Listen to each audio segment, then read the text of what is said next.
As any close observer knows, the South China Sea is a rapidly evolving and increasingly perilous strategic arena. China's assertion that almost the entire sea is indisputably Chinese territory has been backed by a rapid buildup of maritime military power and an audacious series of land grabs. The most dramatic of these has been the construction of multiple artificial islands. The military utility of these formations has hardly been disguised. Reactions among Southeast Asian claimants to maritime tensions in the South China Sea have varied along a spectrum of alarm, fear, anger, defiance, and resignation. There is no indication that Beijing regards any of these countries, Vietnam, Malaysia, Indonesia, Brunei, and the Philippines, as a serious impediment to Chinese ambitions over the near to medium term. The only nation seen as capable of seriously constraining China is the United States.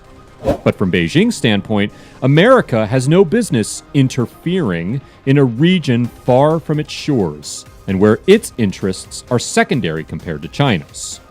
For Beijing, Washington's insistence on maintaining a military presence in the South China Sea is provocative, destabilizing, and illegitimate.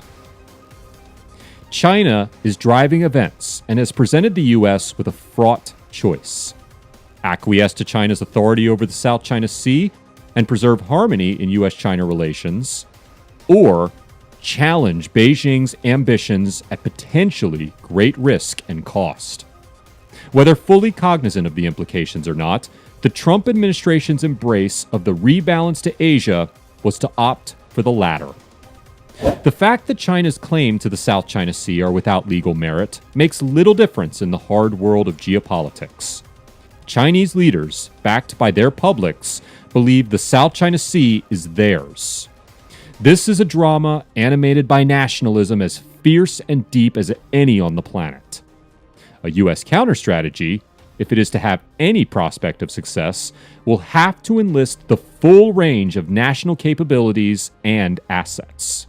Thus, economic negotiations over the Trans-Pacific Partnership are critical to the overall strategy. But in the immediate term, the challenge is military.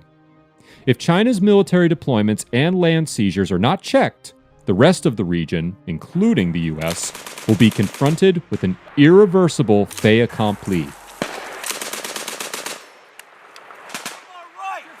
Hit that target on the right, left side of the tires right down the... What has been missing is a U.S. military strategy designed to effectively stop further Chinese expansion in the South China Sea. Such a strategy should begin with an affirmative assertion of U.S. interests. The South China Sea must be preserved as a global commons and free of coercion. It might include the following. U.S. Pacific forces should maintain a continuous 24/7, 365 presence in the South China Sea. They should deploy with no regard for Chinese claims that its artificial islands have sovereign rights. This should include, and here the risks are obvious, air and naval transit within 12 nautical miles of at least one of these features. The U.S. and the Philippines should consider an agreement for U.S. naval escort of Philippine ships supplying inhabited outposts in the South China Sea. These escort operations would be conducted not in support of the Philippines' claim, but in defense of the principle of non-coercion.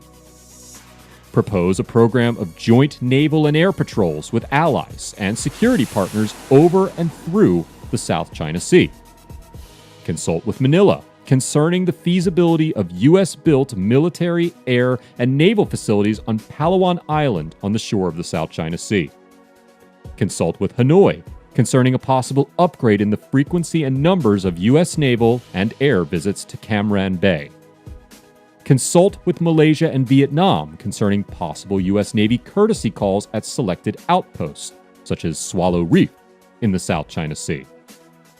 Establish a permanent ASEAN-U.S. working group on the South China Sea as an offshoot of the recently inaugurated U.S.-ASEAN Defense Ministers meetings.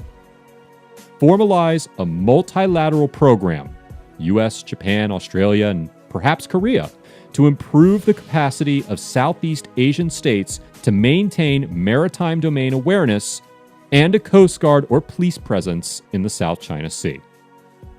All these measures would have a common purpose: to establish sufficient hard power deterrence to induce China to see the South China Sea as a diplomatic and legal challenge, not an arena of military expansion.